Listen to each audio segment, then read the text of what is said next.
no sé, la famosa meritocracia, ¿no?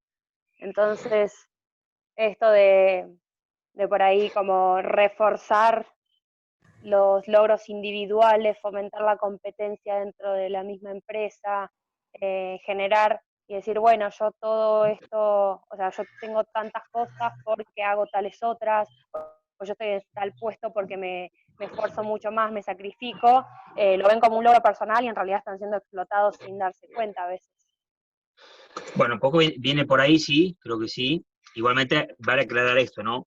Eh, Cuando uno analiza la sociedad, y uno no está refiriéndose, cuando uno dice el sistema capitalista y las formas de explotación contemporáneas, ninguna teoría está pensando en la totalidad de los casos, ¿no? Porque eso es imposible. Cuando uno No, piensa un obvio, fenómeno obvio. y dice, para interpretar un poco ahí a María y a la vez a Dulcinea, obviamente uno está diciendo, en el mundo pasa esto para la totalidad de los casos. No, obviamente que hay excepciones, hay variables, hay de todo, ¿no?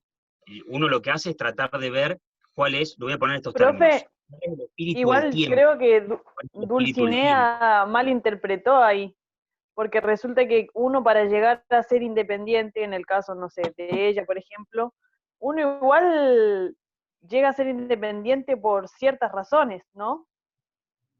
Por múltiples razones. Claro, entonces, ¿Estudiar? si ella ¿Trabajar? ¿O cuáles? también manejar tus tiempos, trabajar para vos y no para, Sí, si por vas, te muchas, vas, sí, sí. por ejemplo, te vas a explotar para vos, no para otro o otros. Eso es lo que muchos están haciendo hoy en día. Yo te digo, no sé, por ejemplo, mi mamá tiene un local de comida y nosotros en el verano trabajábamos día y noche, porque bueno, en el verano viste lo que es, lugar turístico y todo, entonces uno dice, bueno, sí, me saco la mierda, por así decirlo, pero me la saco para mí, no para otro. Claro, claro, claro. O sea, en el caso de poder ser tu propio jefe y tener una ganancia para vos, obviamente hay que Pero pagar chicas, ciertas si cosas, pero ustedes se ponen a está bien. pensar en que yo con mis impuestos aporto a un hospital público y a una escuela pública, no estoy trabajando para mí misma. No, pero es que No, están no, no, pero no sé si, malinterpretando no sé la si no está cuestión. siendo explotada por una Claro, empresa, por alguien hay gente que, que te da un reconocimiento placebo a cambio de nada, a veces de ni siquiera subirte el sueldo, a veces de lo tuyo está buenísimo, eso voy, Dulce, y no estamos diciendo que sea malo, al No, no, contrario, yo, haces esa yo es sé buena que no conexión, onda. están diciendo que que es vos malo, pero lo, digo que es razonar también Mm. que no es que yo trabajo para mí misma, porque en realidad trabajo para el Estado también, que me cobra un impuesto y también me da esos premios a través del monotributo. uno paga impuestos hasta cuando Otra va a comprar un paquete de categoría, fideo. Sí. otra mutual, Eso no no es tiene nada tan... que ver. Vos elegiste ir por una rama y no por la otra, por así decirlo, pero los impuestos que vos pagás, y vos lo pagás hasta cuando vas a comprar un paquete de fideo. Claro, Sí, Siempre sí. va a ser así porque el sistema te hizo así. Es como lo que hablábamos la vez pasada de la película. Salir del sistema es algo que no es Es casi imposible por ilusorio. no decir claro. Entonces, Miren, yo, igualmente, sí, perdón, María, no, le doy la palabra. como, es como decir, yo elijo sacarme la mierda, como decía antes, pero me la saco para mí, ¿entendés? Miren, Han dice dos cosas, pero antes le quiero, para más o menos mantener el orden, obviamente acá lo que pensamos son fenómenos sociales globales de las estrategias del sistema capitalista. Después, obviamente, las variables hay miles, o sea, también no, hay que tener en cuenta siempre que cuando uno piensa una problemática o un abordaje de un tema, es como cuando hablamos del Lebretón, y yo les decía, dice, bueno, el tema de la vejez, y me pasó el año pasado, me pasó en un curso acá cuando di este tema, que fue muy gracioso porque no me acuerdo, un alumno dice, no estoy de acuerdo porque, a ver, mi abuelo, y yo decía, no, claro, es que acá no viene el caso particular de si tu abuelo, el familiar o fulano de tal. O sea, Claro. uno piensa en el fenómeno social en su conjunto y después hay miles de variantes. Yo diría que ¿vieron cuando uno dice, por ejemplo, si yo le dijera, vivimos bajo un paradigma del consumo? y alguien diga, no, porque yo viví toda la vida alejado en un paraje donde, bueno, ya sé, ponele, pero yo digo, si uno dice a nivel general, vivimos bajo un paradigma del consumo en el siglo XXI, y yo creo que es ver, cuando uno analiza los fenómenos sociales, es ver el espíritu del tiempo hacia dónde se dirige, ¿no? Hacia dónde va la ola. Después, claro que hay miles de variantes, digo, como para aclarar la cuestión, que no tiene que ver con la discusión puntual de casos, ¿no? Puntuales de si yo sí, no, esto, el otro. Yo creo Vemos que generalidades, no personas, profe. A eso es a claro, lo que va por uno... ahí. De hecho, lo discute Zizek a Hunt, es que eso no aplica para buena parte del mundo. Y ese argumento, esa crítica, es correcta porque incluso dice que hay un movimiento en el centro de la Europa del primer mundo que también va en contra del trabajo en general, ¿no? No sé si saben que hay una movida, la otra vez veía un documental en Estados Unidos, tiene un nombre, de personas como ya de 40 y pico años que siguen viviendo en la casa de sus padres, muy cómodos, pues no me parece nada mal, si esa persona se siente bien, y hay una movida, ¿no? Como de extender también algunas etapas de la vida, porque estamos hablando también de personas que no están por necesidad, y están porque lo eligen, ¿no? Y lo dicen en el documental, que se sienten cómodos, claro, tienen la comida, tienen la ropa planchada, tienen todo, y esa movida también va en contra de esto que sostiene Hunt, ¿no? Lo que pasa es que Hunt está viendo como si fuera una puerta del siglo XXI que dice, ¿la explotación existe? Sí existe. ¿De qué forma? Bajo nuevas formas. Bajo nuevas Profe, formas. Y ahí va. Perdón, profe, también vamos está un poco... perdón, dale eh, Tamara y Walter, pediste, creo, la palabra. eh, también está un poco, cuando hablan de las empresas, quién es el CEO, por así decirlo, la cabeza de la empresa, porque por ejemplo hay empresas que son como re explotadoras, si te pones a verlo en cuestiones de, ¿cómo que se llama? La bolsa de Wall Street, donde son Mm. animales que viven con pastillas de cafeína y cosas así para mantenerse vivos, y hay empresas donde los que están a cargo son personas jóvenes o personas con nuevos fundamentos, que es por ejemplo Google o Facebook. En Facebook no te pagan por estar tantas horas trabajando, te pagan por trabajo cumplido. Y te tienen hamacas y dejan llevar al perro. Tengo pensamientos un poco más globales o más de, si mi empleado es feliz, va a trabajar mejor y ellos Eso te es lo pagan que, por trabajo realizado, que es algo importante. Entonces también en ese eh, sentido, mal. eso es lo que dice Hunt, Como que los objetivos. trabajar por objetivos. Y además, Han dice algo muy interesante, que nuestro problema actual es no el de estar condenados a la explotación, así a seca, como la explotación clásica, condenados a la no libertad, digamos, de no poder optar, sino contrariamente, que el siglo XXI se caracteriza por estar condenados a un determinado modo de libertad. Es decir, estamos condenados a ser libres, pero en un sentido muy diferente a como lo mencionó Jean Paul Sartre, fue quien acuñó esa frase de el ser está, los seres humanos estamos condenados a ser libres. Cuando Qué decía buena eso es frase. que, claro, porque cuando uno piensa, es paradójica en principio, porque cuando uno piensa Condenados. en lo opuesto a la libertad, piensa en la condena, ¿no? Ujú. Estar condenado es que no tenés opción. El condenado es el que no tiene opción. Y la libertad es donde tenés todas las opciones. Bueno, pero ¿qué pasa si uno no puede optar por no optar por nada? Es decir, uno todo el tiempo está eligiendo algo. Incluso en los casos extremos donde uno dice, bueno, pero disculpa, si alguien me amenaza con un arma y me dice, toma esta arma y hay una película, no me acuerdo ahora cuál es, tendría que buscarla, ya la voy a buscar y les voy a comentar, donde en la Segunda Guerra Mundial tienen a unos prisioneros y capturan a otros y le dicen, su libertad depende de que le peguen un tiro a estos otros. Entonces hay uno que se niega, entonces lo matan a él. Y otro va y le pega el tiro y se vuelve loco. Es una persona que después vuelve a su país eso, y está traumado por lo que hizo. Y uno podría decir, bueno, en ese caso esa persona no tuvo opción de elegir. Y sí la tuvo, porque la Yo la otra vi, profe, opción, creo. ¿la viste? No me, Un hombre no de me puedo acordar. bigote, no me acuerdo de la película. Que me acuerdo que en realidad el que le quieren disparar es al hijo y lo ponen en el ultimátum de que si no quieren que mate al hijo, mate a otro que estaba ahí, Sí, a un sí, prisionero, y al Creo que final una el serie, hijo creo. se termina pegando un tiro solo y también matan al prisionero. Una cosa Sí, así, creo que era una esa. serie, me parece, Está ¿no? en Netflix. No me, ¿cuál? No me acuerdo cuál es. En Netflix Profe, está, Pero, creo, yo la vi. sí, Walter, dale. consulta.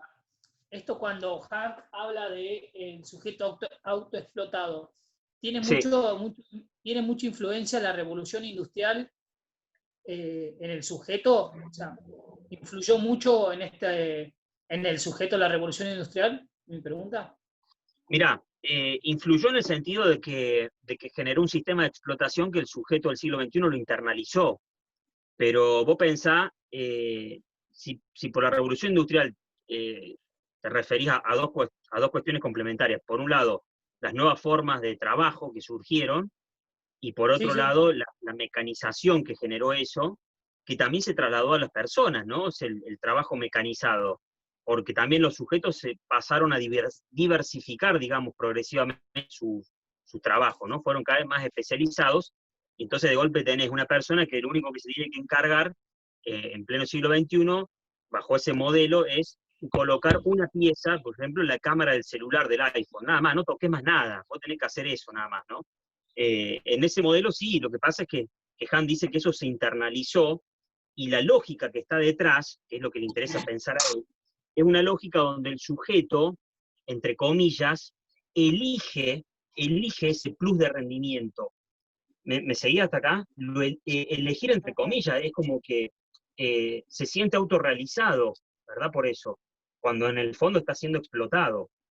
Mira, yo Sí, cuando ¿A Han eso te dice, referís con lo de y optar por no empieza, optar? mira, cuando y Han empieza dice, la le voy a producción buscar la cita. Sí, perdón, dale. No, que empieza también con toda esta filosofía de la producción, de aumentar la producción, también el sujeto comienza esa autoexigencia o esa autoexplotación por buscar el mayor rendimiento de la empresa y la mayor cantidad de producción. Entonces, ahí no sé, creo como que empieza este trabajo de autoexplotación del sujeto, de querer rendir más para que la empresa produzca más, Sí, porque el nuevo sistema de producción requiere mayor producción o mayor trabajo y mira, este no sé si pensamiento de que... ¿Pero mira, algún vos sabés que reconocimiento? en realidad, si fuera por esa línea, eh, no sé si estaría dispuesto a afirmar que sea así. ¿Por qué? Porque la realidad es que nosotros no necesitamos, no es una necesidad lo que moviliza el exceso de producción. De hecho, no sé si lo saben, pero no sé las toneladas en el mundo, la tonelada de alimentos que se tiran, ¿sí? Porque se producen también, por ejemplo, creo que nadie puede pensar que cuando uno va a una verdulería y ve que todas las zanahorias tienen la misma forma, o que todo no sé, es porque todas salen así perfectas, y no, porque hay una selección previa, hay selección previa. Entonces, de alguna forma es un sistema que nos vendió una imagen, les pongo un ejemplo, ¿no? Pero eso aplica para todo. Detrás de eso hay un exceso de producción. El mundo podría no tener desnutrición, ¿no? Podríamos erradicar la desnutrición en el mundo, y eso no ocurre por varias razones, entre esas porque es un negocio que exista, y porque el sistema de producción excesiva no lo necesita. El sistema no necesita una producción excesiva, ¿no? No es una necesidad de la humanidad. Se genera por otras razones también, ¿no? Y la productividad, tampoco el sistema necesita mayor empleo, mayor trabajo, mayor capital humano. Al contrario, o sea, con los sistemas de Sí, buscan automatización reducirlo constantemente, tecnológica. de hecho. ¿Cómo? Que de hecho, al contrario, claro, se busca reducir. Máquinas. Reducen. Entonces, yo vería que la autoexplotación a veces tiene que ver con un sistema de competitividad, ¿sí? Que el sistema aprovecha y lo torna funcional a sí mismo. Entonces, el motor acá no es la necesidad, ¿no? Sino un falso sentimiento de autorrealización que hace que el sujeto se autoexplote. Esto es Kant, puede discutir, ¿no?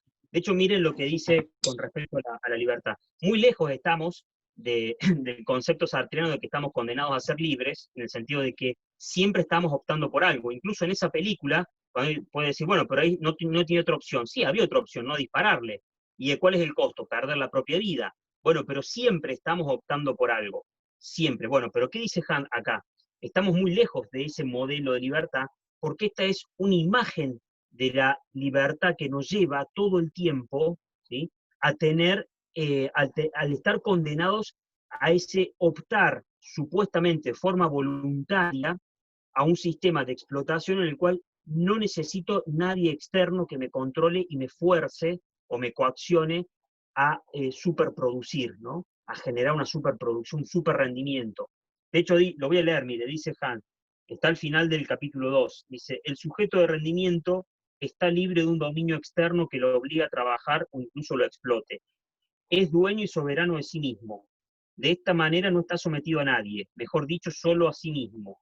En este sentido se diferencia del sujeto de obediencia. La supresión de un dominio externo no conduce hacia la libertad, es decir, suprimir el dominio externo no conduce hacia la libertad. Más bien hace que la libertad y la acción coincidan. Así, el sujeto de rendimiento se abandona a la libertad obligada o a la libre obligación de maximizar el rendimiento. Nuevamente, Profe, así el sujeto de rendimiento, ahí voy, se abandona a la libertad obligada, o lo que es lo mismo, a la libre obligación de maximizar el rendimiento. El exceso de trabajo y rendimiento se agudiza y se convierte en autoexplotación. Esta es mucho más eficaz que la explotación por otros, por medio de otros, pues va acompañada de un sentimiento de libertad. El explotador es al mismo tiempo el explotado. Víctima y verdugo ya no pueden diferenciarse. Esta autorreferencialidad genera una libertad paradójica, que a causa de la estructura de obligación inmanentes a ella se convierte en violencia. Las enfermedades psíquicas de la sociedad de rendimiento constituyen precisamente las manifestaciones patológicas de esta libertad patológica. Está buenísimo cuando lo lee así. buenísimo. Sí, Yara. Sí, no, muy bueno, digo, la primera parte me hace, quizás nada que ver, ¿no? Pero hasta me suena un poco al tema del panóptico, esto de no ser controlados y vos mismo, por vos mismo, mantenés una línea o sos obediente, o sea, capaz que no tiene nada que ver, no sé, pero me hizo acordar también un poco a eso, Sí, pero a no tener que ser vigilado para ser en este caso productivo.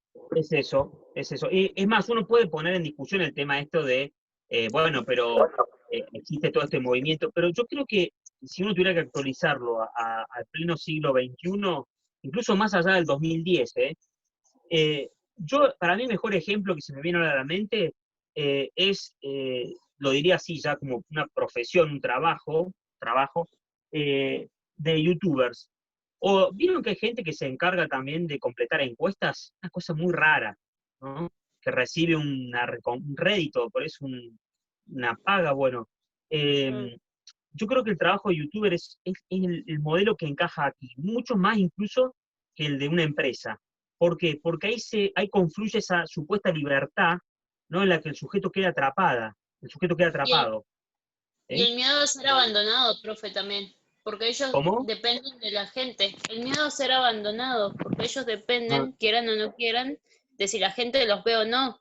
Y por ejemplo, a mí me pasa, yo antes veía Hola, soy Germán, cuando era más chica, porque me gustaba, porque me reía. El tema es que cuando ya empezó a ser comercial, que ya un cuarto de los 10 minutos de video que él ponía eran solamente agradecer a empresas, era un bodrio. Entonces, ¿qué claro. haces? Lo dejas de seguir y popularizás a otro. Entonces, toda esa fama, todo ese momento que tuvo de fama, lo perdió Efímero en total. 10 videos. Sí.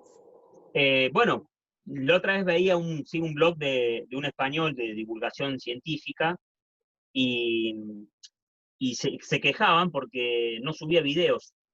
Entonces, de alguna forma, algo que comienza siendo bajo la libertad, porque detrás no está alguien detrás de YouTube diciéndole usted debe, por eso acá Han dice en el capítulo 2, creo, que el modelo actual dejó de remitir categoría de deber. La categoría de deber es propia de otro siglo. La categoría actual es la categoría de poder, pero de poder como capacidad. Entonces dice que el eslogan, que se utilizó a nivel mundial, o sea, no es patrimonio de nadie, el eslogan actual es y es we can. El we no de nosotros, sino de el personal se. La expresión se traduce como sí se puede. Sí se puede, acá también se utilizó, digamos, con el modelo de Cambiemos, muy exitoso, porque hay que decir que funcionó a la perfección, y que en el mundo se utilizó. Hay en YouTube hay un video donde muestra cómo en diferentes partes del mundo se utilizó esa expresión. Y eso fue haber captado, creo yo, a la perfección el espíritu del tiempo actual, que es que los sujetos aborrecen el deber. ¿Sí? O sea, de hecho, históricamente, nada que se hace por deber se hace con gusto. O sea, a nivel general, incluso actualmente, la categoría de deber nunca se ligó, no digo que no, yo hago algo porque debo hacerlo y me encanta, no, ya sé, habrá excepciones, pero el sentido general de la categoría de deber nunca se ligó a la categoría de querer. Todo aquello que hago porque debo, rara vez lo hago porque quiero. Si no diría, lo hago porque quiero. Ah, bueno, pero tenías que hacerlo también, no importa, pero lo hago porque quiero. Porque debías hacerlo. No, lo hago porque quiero. Si coincide, genial. Pero históricamente y generalmente el deber nunca tuvo que ver con el querer. Entonces, ¿qué pasa? El sistema, los poderes fácticos comprendieron que el sujeto aborrece el deber. Y por eso todo lo que maximiza la producción tiene que ver con la capacidad, pero una capacidad que hace sentir al sujeto que es un todopoderoso, ¿sí? Entonces Kant dice, vivimos en un modelo en donde el extremo estrés y el extremo cansancio, por eso se llama la sociedad del cansancio, se funda en la categoría o en la expresión de no poder, no de no deber, no poder. ¿Pero no poder qué? No poder más. Entonces dice Kant, ahí viene lo curioso y lo llamativo. Vivimos en una sociedad que también tiene otros justificativos más allá de la producción, por eso les recomiendo que lean también el capítulo 3, que se titula El aburrimiento profundo, que es que los sujetos mantienen una huida constante a aquello que los puede llegar a aburrir. Y uno diría, bueno, pero es lógico, ¿quién quiere aburrirse? No, claro, pero el aburrimiento, en un sentido profundo, genera creatividad. Y Han dice que nosotros vivimos en un tiempo en donde los sujetos aborrecen, incluso se espantan, ¿no? Es algo insoportable poder llegar a aburrirse. Por eso todo el sistema actual de pantalla, de dispositivos móviles, nos muestran una alternancia constante de imágenes para que en ninguna tengamos que detenernos y corramos el riesgo, ¿sí?, de poder permanecer tanto tiempo que eso nos aburre y salgamos de ahí. ¿Por qué se creen que las publicidades de YouTube duran supuestamente, 3 segundos, 4, y uno la puede saltear? Porque si fuera obligatoria, ahora lo están haciendo, ahora lo están empezando a hacer, pero hasta ahí nomás, si fuera obligatorio tener que ver tantas publicidades, la gente se va de ese canal, se va de ese video, qué sé yo. Está pensado así. Sí, Tamara. No, que la cuarentena, lo que pasó actualmente en la cuarentena, que llegó al punto de que ya Netflix no nos entretenía, YouTube tampoco, la gente empezó a hacer como, bueno, voy a probar cocinar, voy a probar a empezar a hacer cosas porque me estoy aburriendo. Y eso en la vida cotidiana no nos pasa, porque ¿qué pasaba? Vos llegabas de la escuela, capaz que te clavabas hasta las 2, 3 de la mañana viendo una serie, te ibas a dormir porque tenías cosas para hacer. Y ahora, por ejemplo, el terror de las personas es que nos vuelvan a encerrar. ¿Por qué? Porque nos aburrimos. Y si me aburro, ¿qué pasa? El terror es el aburrimiento. Vos sabés que yo concuerdo con eso, me parece más que interesante para pensar el fenómeno del encierro. El problema con el encierro no es el encierro en sí. De hecho, nosotros pasamos muchísimo tiempo encerrados, en general la sociedad, ¿no? Pasa mucho tiempo en su casa. El problema es el aburrimiento. Que el problema es cuando algo te imponen. Es como que si algo te lo imponen, genera un ahogo. También. Donde está la ley está la transgresión, ¿no? El impulso a la transgresión. Eso está. De hecho, hay gente que toda su vida no hizo nunca actividad física y ahora que cuando la prohíben sale a quejarse porque no puede salir al aire libre, a correr, diciendo, y mucha gente que dice, pero ahora todos hacen trekking. Ahora quería salir a correr. Bueno, yo les recomiendo, espero haberles vendido muy bien el libro, los 3 primeros capítulos, que son muy breves y están muy jugosos, muy buenos, y que ya no con un compromiso académico de tener que presentar un trabajo, pero bueno, en estas 2 clases que nos quedan, yo se los presento para que lo fichen, está digitalizado. Así que, bueno, eso. Pongan toda la asistencia, por favor. Y Profe, ¿ese libro está en la plataforma? sí, está cargado, está completo, está digitalizado. En la bibliografía está. Fichalo porque, aparte, es del 2010, es contemporáneo, o sea, está escrito ahora, hace nada. Así como nada, eso. El quien me dé el trabajo y quiera presentarlo, sepa que yo, para filosofía y sociología, bueno, acordamos, yo los espero vamos por una fecha, sí, domingo, que ya lo había dicho, domingo 6 de la tarde, de onda, sí, para el que no entregó nada, más que nada, bueno, trate de hacer algo, si quiere, qué sé yo, ¿viste? Como para poder pasar una regularidad. Y si no, no pasa nada, qué sé yo, veremos una estrategia de examen. Ya les envié a todos por WhatsApp, compartan lo de sociología, y ahora lo cargo a la plataforma también. Nos vemos mañana y gracias por el tiempo. Chao, profe. Muchas gracias. Gracias, profe. Nos Profe, vemos. espera, Chau, antes que le Waltercito. hagas. Entonces, Quédate, lo yo me leemos. quedo un ratito. Si quiere, nomás hace un escrito. Quédate y charlamos un ratito, el que se quiera ir se va, ya está. Terminó la clase. Dale. ¿Cómo decís? Se me apagó el ¿Quién me escribe? teléfono. ¿Angie? ¿Quién habló? Sí, yo, Sí. Angie. Chau, Decime. Chacal. Entonces hay que leerlo si queremos y mandar escrito si queremos. Con este ya está, De sí. este último. No, ya estamos. Ah. Para que